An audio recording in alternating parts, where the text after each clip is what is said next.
আমাদেরকে যেতে হবে কবরে, এটা চিন্তা আমাদের দরকার। হাদিস সহিহ বুখারী, একদম সহিহ হাদিস বুখারী শরীফের।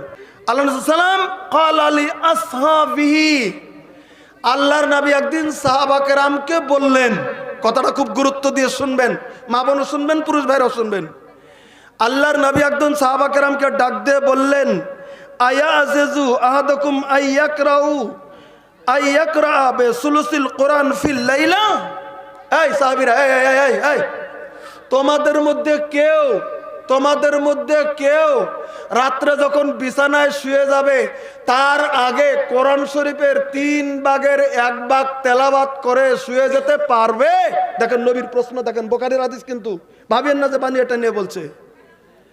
আল্লাহর নবী সাহাবা কেরামকে বললেন, তোমাদের মধ্যে কেউ আছে রাত্রে যখন বিছানায় শুইবে, ঘুমাবে, বিছানায় গেছো, তখন কোরআন শরীফের 3 ভাগের 1 ভাগ তেলাওয়াত করে শুয়ে যাবে? আচ্ছা বলেন তো, কোরআন শরীফ কয় পারা? জোরে বলেন। 30 পারা।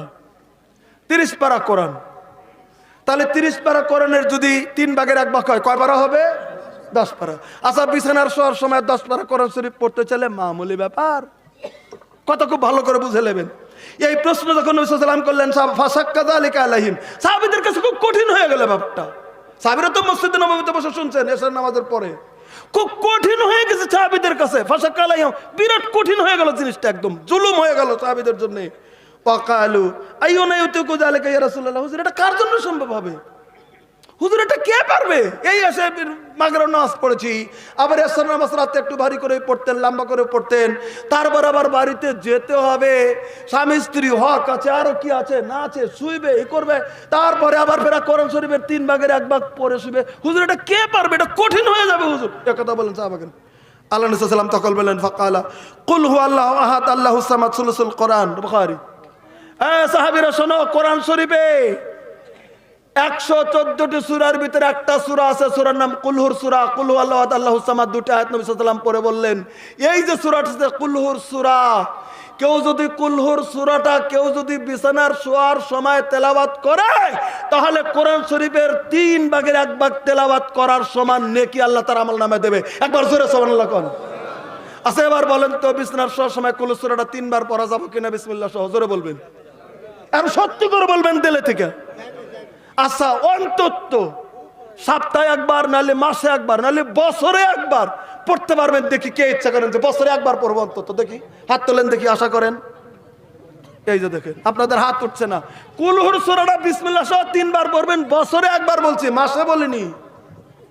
আল্লাহর কাছে আশা করেন। জি ডেইলি তো পড়া যাবে, আমি ডেইলি বলছি না, কামাই দিলেন হাত তুলে, ওই জন্য বলছি অন্তত বছরে একবার পড়েন, তাও চেষ্টা করেন নেকিটা হয়ে যাক। তাহলে যদি কুলহুর সূরা 3 বার পড়েন, তাহলে 10 পারা নেকি তো হয়ে গেল। হলো না? হাদিস বুখারীর। তাহলে এই যে ছোট্ট আমলটা আমার মা বোনও করতে পারবেন বিছানার যাওয়ার সময়। কিন্তু একটা কথা খেয়াল রাখবেন, সারা দিন কথা মনে থাকে, ভাত খেতে বিসমিল্লাহটা মনে থাকে না, এরকম মানুষ অনেক আছে। বলেন কথা ঠিক কি নয়? সব মনে থাকে, ভাত খেতে বিসমিল্লাহটা মনে নাই। ওই জন্য আল্লাহ নবী সাল্লাল্লাহু আলাইহি ওয়াসাল্লাম কইছে, শয়তান তোমাকে ভুলিয়ে দেবে। ওই জন্য তুমি না বইলাই খায়া ফেলাইছো, তখন তুমি বইলো বিসমিল্লাহ আউয়ালাহু আখিরাহু। তুমি খাওয়ার পরে যদি মনে হয়েছে 4টা খাইছো, তারপরে মনে হয়েছে, তাহলে বিসমিল্লাহ আউয়াল আখির পড়ো, তাহলে তোমার হয়ে গেল হক আদায়। তাহলে পড়লেন, দেখেন ভুলে যাবেন। বাড়ির থেকে বাড়াতে সবারই জানা আছে বিসমিল্লাহ তাওয়াক্কালতু আলাল্লাহ, পড়া লাগে। যখন বাড়ি থেকে বেরিয়েছেন দেখবেন মন নাই, এমনি বেরিয়ে গেছেন মন নাই। আচ্ছা বলেন তো, আজকে আপনাদের এই সীমারিয়া গ্রাম অঞ্চলের লোক বাড়িতে ঢুকতে কে সালাম দিয়ে ঢোকেন? কয়টা লোক ঢোকেন সালাম দিয়ে বাড়িতে ঢুকতে? নিজের বাড়িতে ঢুকেন না, নিজের বাড়িতে সালাম দেন না, নিজের বিবিকে সালাম দেন না। একটা মৌলবি সাহেব পাইলেন, বড় হুজুর, আসসালামু আলাইকুম। হুজুর আল্লাহ যেন আপনার উপর শান্তি বর্ষিত করে। কে ও কথা আপনার বউকে করতে আপনার কি হয়? হ্যাঁ, আপনার বউকে কইতে আপনার মনে ধরে না যে আপনার বউটার উপর আল্লাহ শান্তি বর্ষিত করুক? আপনি কেটা চান আপনার বউকে শান্তি দেয় না জানি? ওদের আপনার বউকে যা সালাম দেবেন, আপনার ছেলেকে সালাম দেবেন, আপনার মেয়েকে সালাম দেবেন, আপনার ভাইকে সালাম দেবেন, আপনার বাড়িতে কেউ নাই, আপনার বাড়ির দরজায় ফেরেশতা আছে 2টা দাঁড়িয়ে, আপনি সংরক্ষিত ফেরেশতা, আপনার বাড়ি পহরাদার, তাদেরকে সালাম দিয়ে দেন, তারা আপনার জন্য দোয়া করবে। একবার সুবহানাল্লাহ জোরে বলেন। দোয়া জানি না আমরা কি করতে হবে বাড়িতে ঢুকতে? দেখেন মনে করে দেখেন গা, বাড়ির ঢোকার তো আমরা জানি না, বারান্দার দোয়াটা জানি বিসমিল্লাহ তাওয়াক্কালতু আলাল্লাহ, তাও পড়ি না, আর ঢোকারটা তো জানি না। বাস এই তো অবস্থা।